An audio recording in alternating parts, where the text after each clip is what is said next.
სპეციალური ოპერაციების დაჯგუფების მებრძოლები არიან. მათი წვრთნები სპეციფიურია და სხვა სამხედროების მზადებისგან რადიკალურად განსხვავდება. ყოველი კონკრეტული დავალების წარმატებით შესრულება სწორედ ასეთი მკაცრი მომზადების შედეგია. არსებობს კომბინირებული სწავლებებიც. ეს უკვე სპეციფიური მომზადების დეტალია. ამ დროს სპეცდანიშნულების მებრძოლები უკვე განსხვავებულად მოქმედებენ. მათი მოქმედება დროის განსაზღვრულ მონაკვეთში მიზანში მაქსიმალურად სწრაფი და ზუსტი სროლით ფასდება.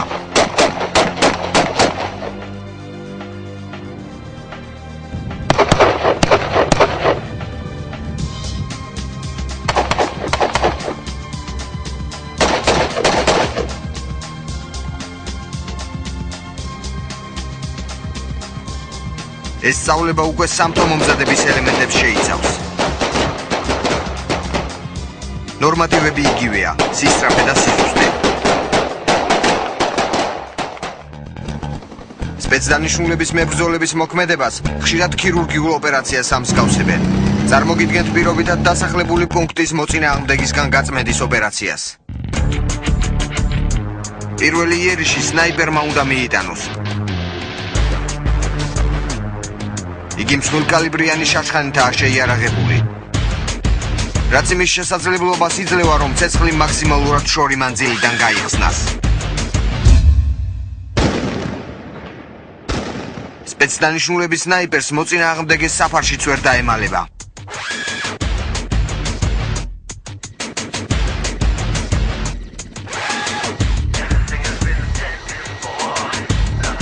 სპეცდანიშნულების მებრძოლები ვერტმფრენიდან დესანტირებისთვის ემზადებიან.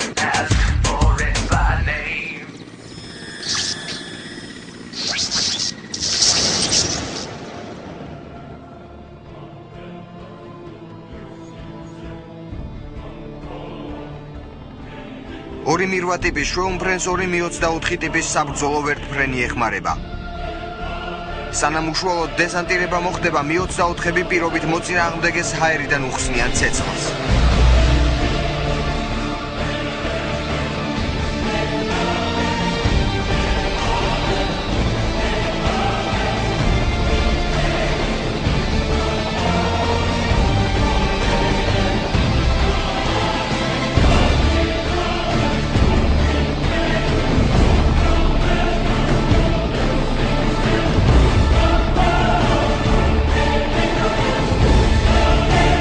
შემდეგ დესანტირება იწყება.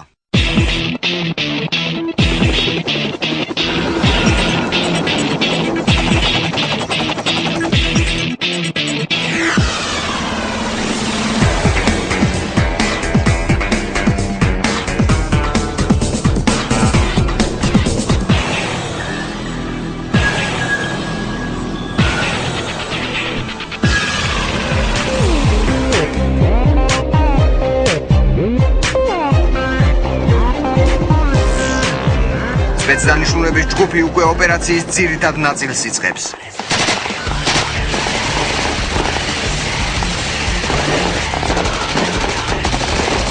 წინასწარ შერჩეული შენობების შტურმი ერთდროულად უნდა განხორციელდეს.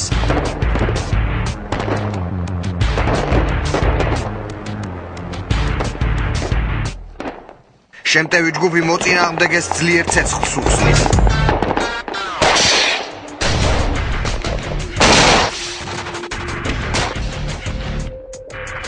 საჭიროა კოორდინირებული მოქმედება და სისწრაფე.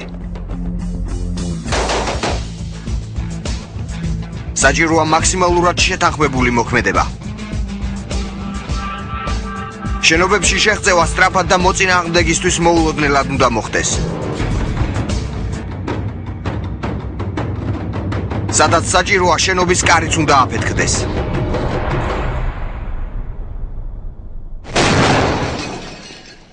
აფეთქება შენობის შტურმით დამთავრდა.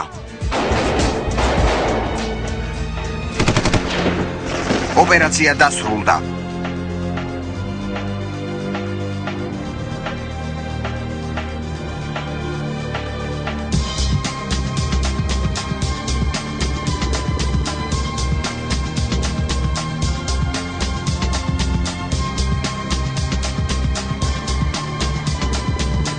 საქართველოს შეიარაღებულ ძალებში სპეციალური ოპერაციების დაჯგუფებას თავისი ადგილი ღირსეულად უკავია.